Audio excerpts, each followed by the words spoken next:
You're listening to the Orisha Wisdom Podcast, episode 62.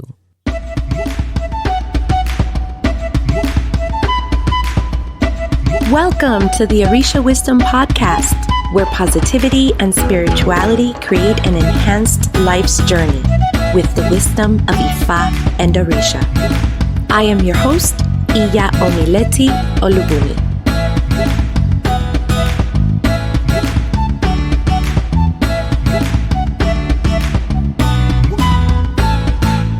Welcome to the Orisha Wisdom Podcast. I am Omileti Olubunmi. Thank you for spending some of your time with me to talk about all things Orisha, spirituality, and growth.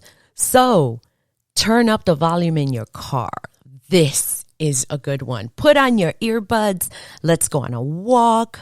Let's exercise. Let's take a break. Let's chat. This episode is being brought to you by Olubunmi Creations. If you love Orisha things, if you love anything about Orisha, this is a place to go. You can get art prints with your favorite Orisha. You can get Ademu plates, so you can have little offerings, and you can put your offerings there to your warriors if you have them, to your Orisha. You can get these wooden, beautiful wall hanging things. And a lot of people have sent me pictures of them because they come with a little hole and you can put a little string on them and hang them. But a lot of people put them on easels in their house, or they hang them by their Orishas. So there's a lot of things. And thank you to all of you who have started to basically order up a lot of the jewelry. There's still some left. I still have some metal for the rings, for the Orisha rings. Like say Yemaya, Ogun, Obatala, Ochosi, what Ifa, Orumila, whatever you want. It's there. There are 2 sizes, several fonts. So get them, because when they're done, I don't think I'm going to do them again. But in the meantime, they are available, and you can get the information on how to get all of that by going to the information link, www.orishawisdom.com/Iya Omileti. This is an Ask a Priest episode. For those of you who are first listeners to the Orisha Wisdom Podcast, first of all, welcome. This is a series that we have where you, the community, gets to ask questions that you've always wanted to ask an Orisha priest. And now you have the chance. I'll put it on the show notes on how you can ask your burning question for a chance to get your question answered here on the podcast. But if you must know right now, just go to www.orishawisdom.com/ask-a-priest. No dashes, just ask a priest. With that, let's get this episode going.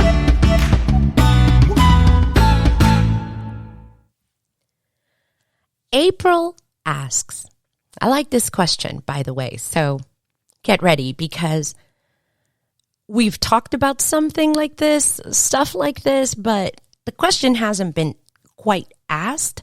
So I'm so glad that she took the time to ask it. Here you go.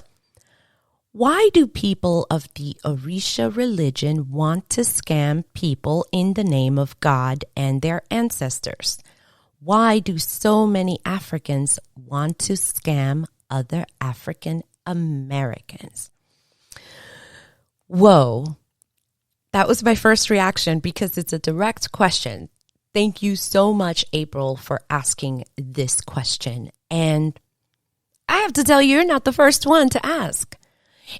If we look, before we get into just a piece of the answer, this isn't anything new. Why do TV evangelists want to scam somebody? Why do pastors want to scam?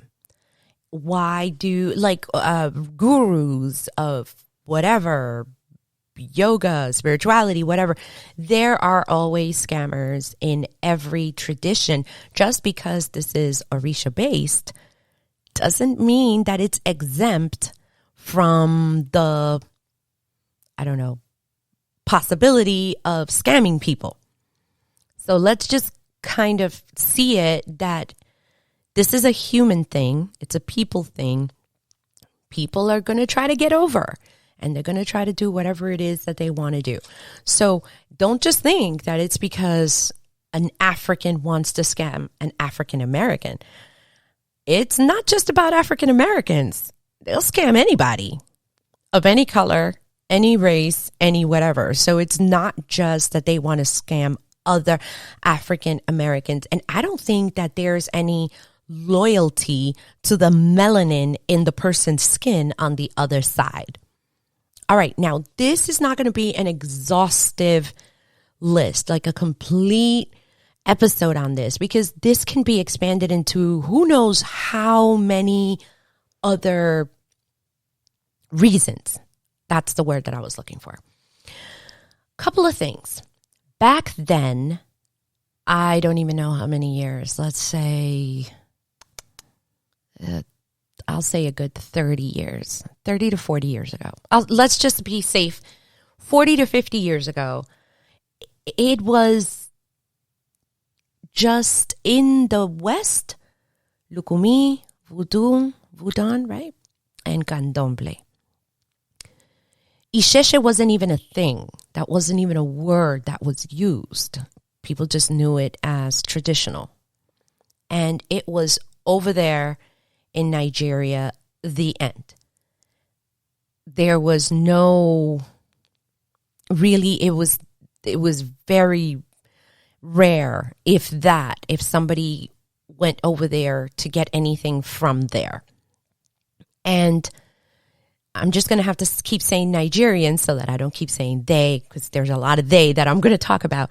Nigerians at that point, they felt that it was what they knew, because we see it as something so special because it was kind of lost within the slave trade and the transition from Africa to the West. But they don't see it as that. It's just what is. It's just a way of life. It's not a religion. And some of them are still in the Yoruba ways, and they go to church. Although they've been fighting quite against that. That will be another interesting episode, because I'm flabbergasted because I don't understand. But I don't understand, which is why I am flabbergasted. They see it as this is normal. We get up, we do our prayers, we do whatever, and we go to work. And we come home and, oh yeah, we're going to see the babalao. Okay, that's fine. So for them, this is just nothing special. It's just the way things are. I'll say were because I'm going to talk in the past tense. Because then people started to visit, ask questions. They started to come in to look. There, I think, I'm trying to remember where I saw this, but I saw this in a forum, and this was, I think, in the Mi Gente. I'm trying to think. I don't think it was MySpace. I think it was Mi Gente. Somebody actually grabbed their money, their vacation, and they went to Nigeria. They booked a hotel, they booked all the stuff, they got all their shots, they bought extra water, all of the stuff. They hired somebody from the hotel to kind of show them around and to translate for them, literally looking for somebody who knew about the traditions. So think about it. And yes, they did find it. It took a while, but because they were not very keen into strangers, but the stranger was willing to pay, and it helped that the stranger was of color. And so he went and he found something. So think about it. Now people are starting to visit, ask questions, to look, and then people are starting to go in there to initiate. So they're coming back, let's say, to the United States, to other countries. I know people in South America, Central America, who have done pilgrimages over there, and they have brought in their friends and family and all that stuff to go get initiation. So now think about this. This is a place with an unseen amount of poverty, civil turmoil, and corruption. These three together has plagued this country for probably since the beginning. And so I'm going to repeat them. Poverty, turmoil, like civil turmoil, and corruption. And they're seeing all these people coming in from the United States, from Mexico, from Venezuela, from Colombia, from El Salvador, from wherever. And they're coming in. Oh, and they're also coming in from Europe. So I know people from London who have gone in to look and to check. And what do you think they see? They saw an opportunity. They're like, wait a second. What's affordable for us here in the U.S. or even in the U.K., because a lot of people from the U.K., they deal with Nigeria as well. For us, it's, let's say, $40. $40. $40 is really not a big deal. We can pay $40 for a reading, right? We can pay $50 for a reading. It's not such a big deal. We're not going to totally break the bank. And I know that sometimes things are challenging and we're like, man, I'm short. But, on the most part, $40 is not bad. $100, $200, $300, $400. It's not going to kill us. But I'm just going to go back to the $40. Let's go 50. Nice number. So $50. That's affordable. But to them, it's a huge difference. It's a huge difference. It is the difference of living for a month and for buying groceries or, feed or whatever it is for them to live. So now we know that they see an opportunity. There's poverty everywhere. Yes, there are people who live, middle class and whatever, but this is an opportunity. People are looking. And even right now, as I am recording, people are going to be, how do we do this? Are you a priest? Can you read me? Can you help me? Who's my Orisha? So think about it. They have an opportunity. This is where we say, well, you have to exercise caution. And because we know that there are legit people out there. Everywhere there are legit and there are scammers in every arena, in everything that comes to spiritual stuff. You're going to have the scammers in one side. You're going to have the legit people in the other. Why do I say exercise caution? Because it's going to be a really high level of difficulty of finding out whether the person that is on the other side of the screen is legit or not. I wrote down on my notes the following, and there are two things that I want you to look at when you get a chance. And this is for any of the listeners out there. There is a blog post.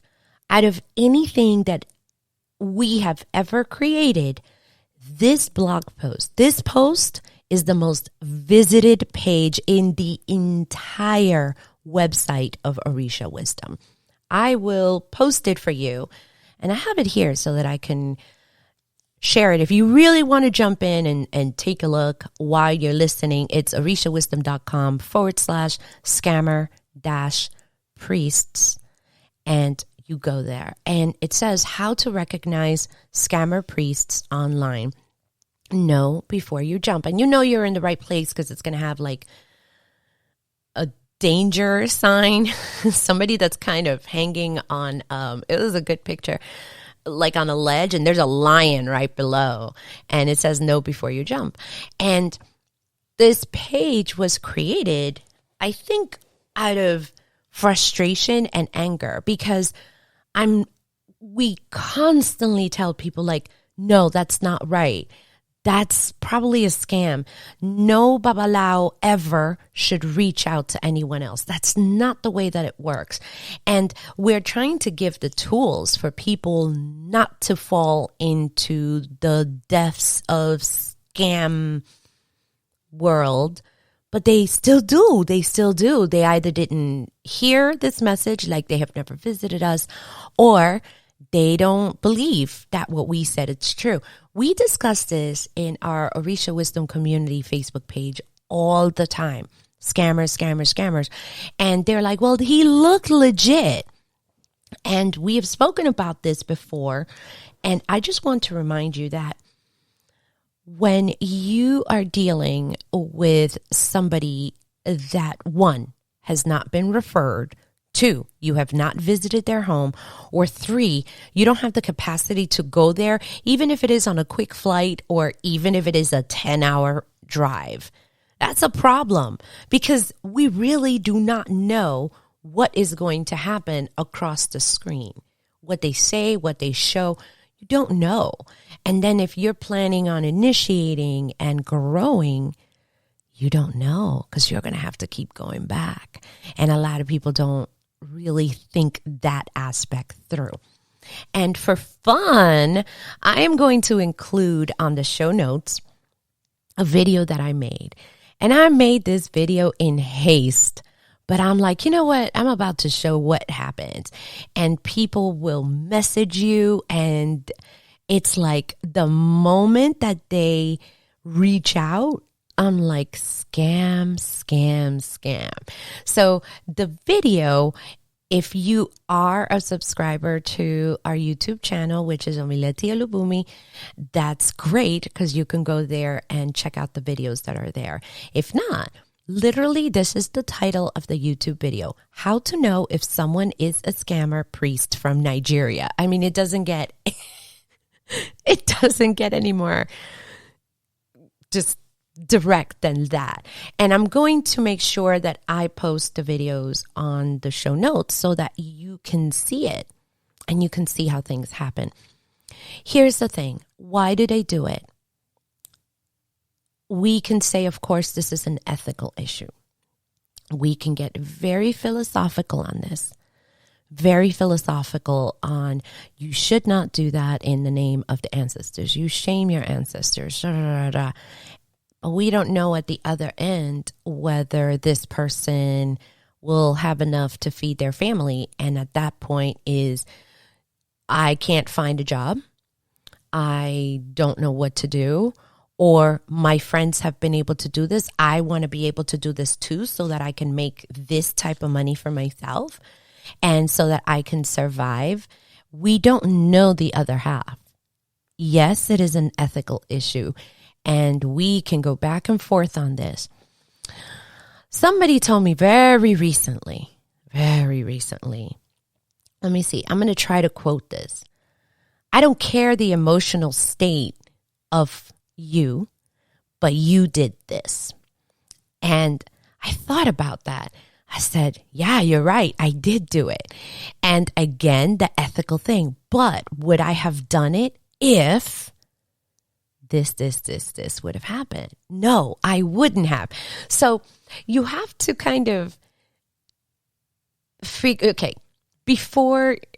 you have the time, yes, you can study the social aspect and the socio-economic aspect of Nigeria to understand what I mean, that they see an opportunity and people are seeking. And they're like, yeah, I can make money. They go, wait a minute. Warriors in New York is $321 or $500. Or do you know what $500 would do if I had it here?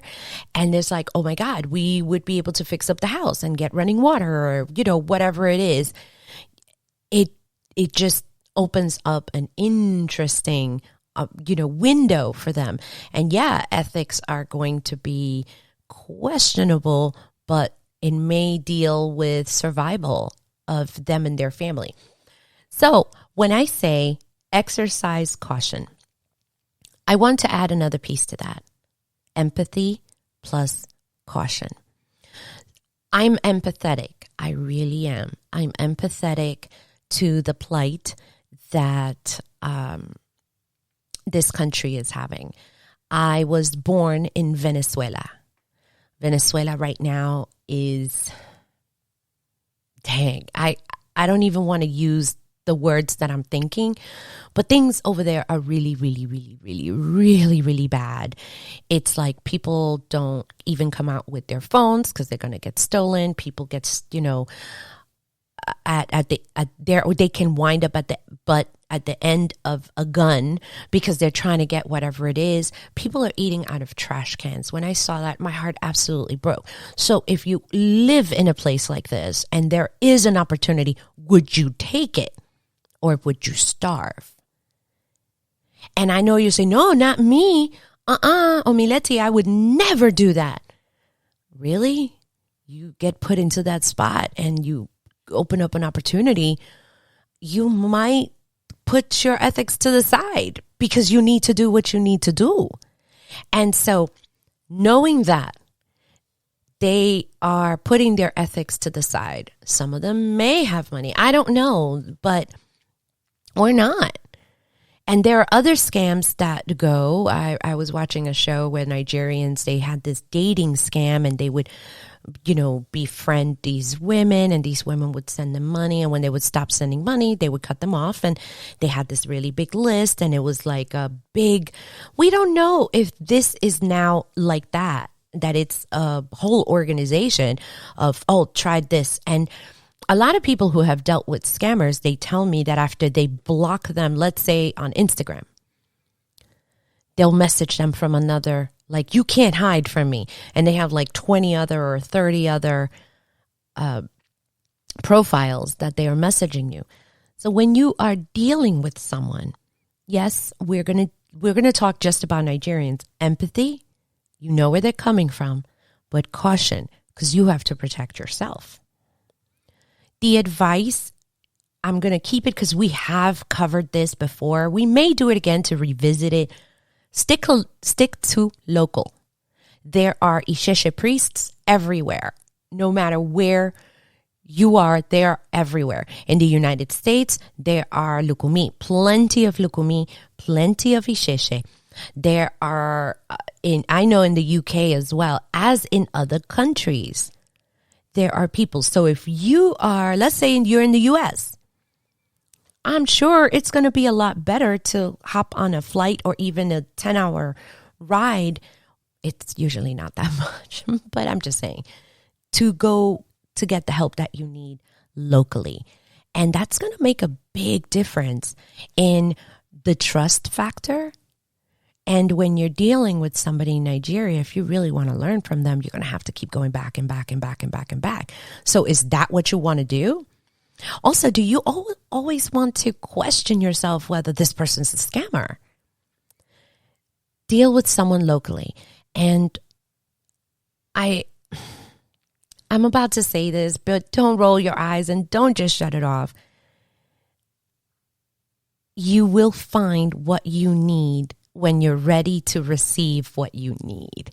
And people are like, but I need it now. I am so ready and nothing is happening. And then I'll ask, I'm like, well, how long have you been looking? 4 months. And I'm like, that's like a drop in the bucket. So have empathy. Yes, there are scammers. I think that they just saw an opportunity and they took it. And yeah, it breaks ethics, but if you were in a similar spot, would you take that too? Or would you starve? Or your family would starve? And maybe you wouldn't. Maybe you would starve and die, and your family and your children, because you were ethically correct. But at this point, they may not be. And then, speaking of ethics, then it may go beyond that, because it may not be now to starve, but they're like, well, my neighbor who's 17, he's doing it. He puts on his agbada, he puts on his fila, and he has his stuff, and he's making really good money. He bought his mom a house, or he fixed up her house. I could do it too. And then it becomes that. Exercise caution. Stick to local. It's not more original because it's from Nigeria versus the US, the UK, Colombia, Mexico, anywhere, Argentina, nowhere. It's not more authentic. There is array depending on of course, if the ceremony was done right, and the ashe of that priest. Just take the time to find someone that's local, and we can totally analyze the question. But at the end of the day, we have to be responsible for taking care of ourselves. And also remember, it's not that Africans want to scam other African Americans. They'll do it to a white person. They will do it to an Asian. They definitely do it to Latinos. They do it to anybody because money is green, and that is their bottom line when they are trying to scam. And they see there's a need. They see people are looking, and they're just like, all right, you want Ifa? Here you go. Send me $300 and I will tell you who your Orisha is, and I'll send you words, and I'll send you this. Whether they did it correctly or not, you're not going to get what you absolutely need from it. So have empathy plus caution. And that's what I have for this one. And I think that this is a good start to the conversation. I don't think this is, of course, an exhaustive response, but I think it's a great start. For anybody else who has anything else to add, definitely comment. I am looking forward to hearing from everybody. You have reached the end of this episode. First of all, April, I want to thank you for this question because it made me think. It made me think beyond my surroundings, and it's really good to kind of keep those things. So April, I want to thank you for taking the time to ask this question. For show notes, go to www.orishawisdom.com/62. I took a short hiatus because sometimes things happen, but I don't care that things happen. I know that you guys have been sending messages like, what's going on, or where is the episode? So don't worry. They're coming. I am going to do my best, no matter what is going on, to make sure that this is one place that you can come to get your Orisha stuff fixed. I want to let you know that I have stalled on this new thing that is coming. And I think that is mostly out of fear, but I am very, very excited at the same time. I am going to add a link on this. Actually, I'll do both. I'm going to do on my information link as well as on this show notes for you to get on the list for two things. One, if you are an Alejo, brand new person, and a Orisha who does not have a spiritual house, and you're looking and you're wondering about a community for you, this thing that is coming is going to be so dang amazing. And I'm going to add that so that at least you'll be the very first to know. And I'm going to add another one because Orisha swag is on its way. I have posted more than 20, I think it's 20 something things into the Etsy, and it's on draft because I'm so scared to just press, publish. But it's really dang cool to have T-shirts and mugs with the things that you enjoy about Orisha. And it's made by an Orisha worshiper for Orisha worshipers of the world. So it's coming. Just kind of go in there and just click on it, and I'll let you know as soon as it is available. So keep watch on the info link and listening to the Orisha Wisdom Podcast or on YouTube, and be sure to whitelist my emails so that you are the first to know. Remember, this is sponsored by Olubunmi Creations. So if you want Orisha related art, Orisha jewelry, that is the place to go. I am really strongly considering maybe just doing the ideas, and maybe that's it. But whatever's there, get it, because some of the things, once they're gone, they're gone. That's it. I'm not getting it again, and you will have it. If you have found value in this episode, this content, and you want to support, check out my Patreon page at patreon.com/Iya Omileti, and you will have access to the podcasts before they are published and other perks. And if you want to hear about other perks, we had this call and it was just for Patrons, and we were discussing in depth not only one episode of the Orisha Wisdom podcast, but it was live and we were all in deep conversation. And when I was younger in the traditions, I wish I would have just had that time. And on that call, there were 2 priests. So it was really amazing. It got really deep. It got very personal, and it was very vulnerable for everybody. And I thought it was truly amazing to get that done. And that's just one of the perks. And there was swag that was given to one of the patrons. So seriously, if you can and you wish to support because you have gotten something out of the Orisha Wisdom podcast, check out our Patreon page. If you also like this episode and you found it awesome to you and your growth, share this podcast episode so that someone else can get something out of it. And I would be so grateful if you got a couple of minutes to go over to iTunes and leave us a review. They really do help to keep us on the map, and it gives me the feel. I read every single one, and when I read something, it's like, oh my God, this is awesome to know that someone is listening and they're sharing their comments, and I really do appreciate it. And if you're on YouTube, like the episode, subscribe and click on the little bell icon so that you will be the first to know when there is a new video uploaded.